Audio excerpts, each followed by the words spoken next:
Hello everybody, Jake here for FMSCOUT, and in today's video I'm going to be showing you guys what star ratings really mean on Football Manager. Whether you're new or experienced on the game, we do often find ourselves leaning into these star ratings maybe more than we should do, and some people completely avoiding them when in reality they do hold some value. So in today's video I'll be showing you why you shouldn't just blindly trust star ratings, how they should really be interpreted and what they really mean. Before we get into today's video though, if you do enjoy it or get any use out of it, then hit the like button. It really helps us guys out a lot on the FMSCOUT channel. Comment down below what kind of video you'd like to see next, and hit that subscribe button if you've been watching and enjoying the content and haven't yet done so. We've recently hit 100,000 subscribers, which is amazing, but you know, we don't stop there. We're going to keep pushing, so if you want to hit that subscribe button, then feel free to do so. So now let's get into what these star ratings really mean. So if we go over onto the squad page and then go to players, we've got it here, and you filter by reports, you can see your players based on star ratings. Most of the time though, you'll probably see it when you're looking at your tactics, for example,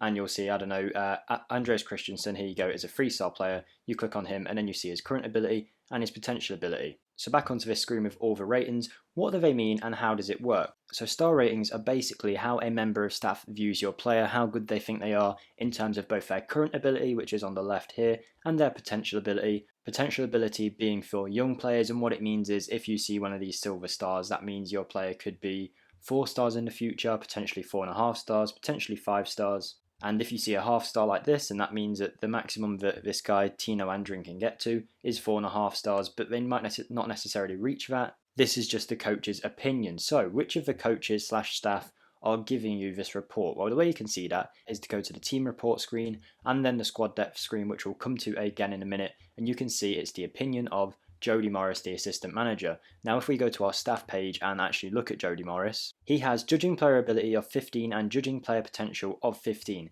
These are the two attributes that affect how well staff member can judge a player, so the higher this is, the better. So I know for a fact that my head of youth development, Neil Bath, has 18 judging player ability and 20 player potential, so he's the one we want judging our players. So now if we go back to the team report, squad depth screen, and then change this to Neil Bath, we can see a more accurate reflection of how good some of our players are. So instantly we can see Hakim Ziyech is supposedly better than we believed him to be. Mason Mount is not as good. Andreas Christensen is suddenly the best centre-back at the club. Fikayo Tomori is no longer the best centre-back. And you get the idea there. That is how you can see who is giving you these star ratings. But what do they even mean? So here we have my Chelsea team, which if you want to watch me play with this Chelsea team, you can see it on my channel. The link will be in the description. We do have a Chelsea save going over there. It's going quite well. And thank you to all you guys who have came over so far and shown your support. So these star ratings, are they good? Are they bad? Are they misleading? What do they actually mean? Well, star ratings, I mean, I was fooled by this. About a year ago, I saw a video on it. But before that, I was clueless too. I had the complete wrong meaning of what they were. I thought it was in relation to players in your nation, your league, that kind of thing. But from what I've read and from what I've seen from other people who have said the same thing, and from my own experience, it seems that it's mainly down to the squad these players are in. Well, what do I mean by that? Well, what I'm saying here is, according to this, Reece James is the best player in the team. And we'll get on to why that might be wrong in a minute. But this is saying that Reece James is the best player in this team, and then N'Golo Kante here. Now if we go down, Billy Gilmour down here is only a 2-star player according to the report. But if we look at Billy Gilmour's attributes, he's actually very good for his age and looks like a really good player. So why is he only a 2-star player? Well, that's because he's being compared to other players within the squad. That is why you can never really get a full team of 5-star players, 4-star players, because if you had that, then that wouldn't be relative to other players. For example, N'Golo Kante is a really good player and Billy Gilmour is being compared to him. So in comparison to if N'Golo Kante is 4 stars, then Billy Gilmour has to be relative to that. So he is only 2 stars. Whereas if Billy Gilmour was at, let's say, Championship club, you can imagine that star rating will be increased probably to 3 stars, maybe 3.5 star, maybe even 4 star. I don't know the exact rating, but you get the idea. It's relative to the team that player is in. Therefore, currently, Reece James is the best player in the club.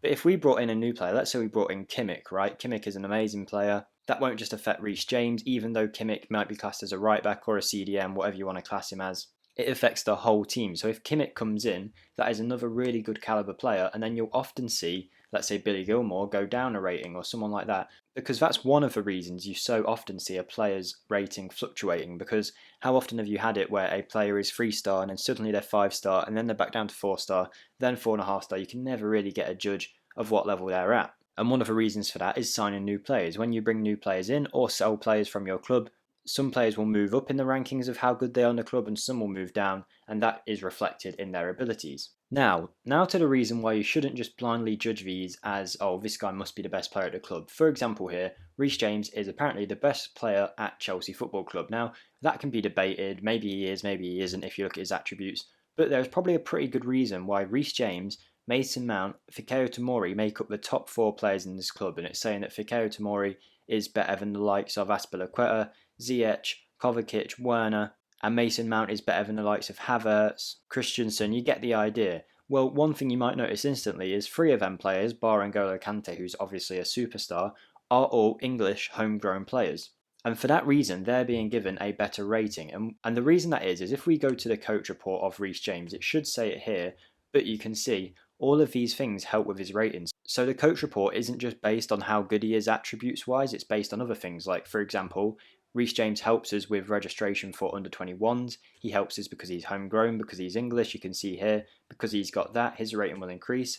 And for the same reason, if a player gets, say, an English nationality halfway through you owning him, then his rating will move up. And that's why it can often be misleading, because it's not representing how good they are attributes wise, it's representing how good they are for the team as a whole. So for example, if you've got, and that's where people often get misled, because it is really easy just to look at this. And if you're a player like me, I originally played FIFA 5-6 years ago, whatever it was. I think a lot of people will have done the same thing, coming from FIFA or PES onto Football Manager, and it's the closest thing you have to the rating system they have on there, the overall system, because you see the stars, it's all bright and nice, and instantly you think, right, Reece James, best player at the club, I never need a new player, and then you get confused because in my save, Reece James started off as a 3-star player, and we're still in the first season here. He's gone from a 4.5-star player to a 5-star player, back down again. I can't remember the exact things, but you can see that by going to development and then progress, and you can see his current ability progress over time. So at the start of the season, he was actually a 2.5-star player, then moved on to a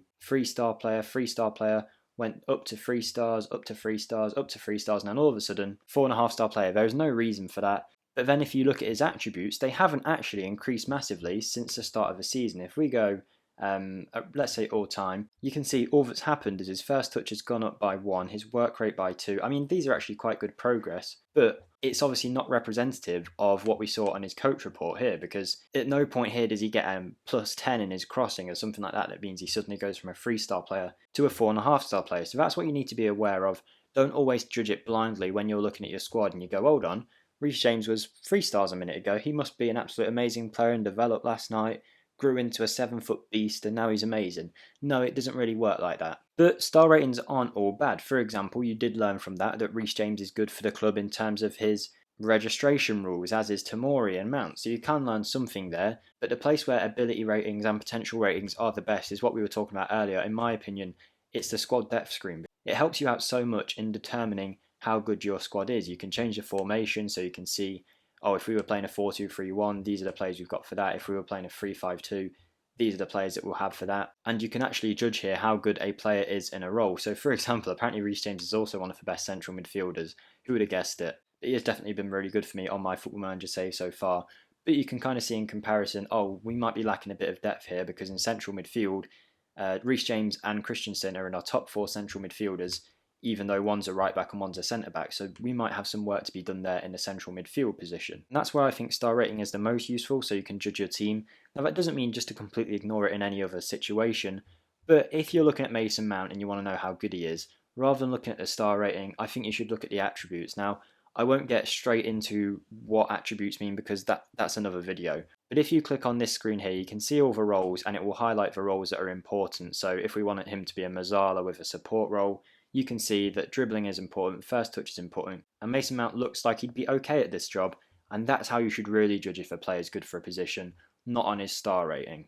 But you can use a star rating to get a feel for how well equipped your squad is in each position. But like I say, I was playing for years with the aim of getting 5-star players in each position. That's impossible. If you do it, it won't last long because it's all relative, and unless you have like a really bad reserve team and bench team, your first team will never all be 5 stars. And if it is, it's probably only temporary because obviously it's relative, people will move down. So like I said with Billy Gilmore, how if he went to a different club, he might be ranked better. That is also why you'll get, say, a player playing in the second division in Italy. For his club, he might be a 5-star player, but if he comes to the Premier League, he'll get nowhere near the team.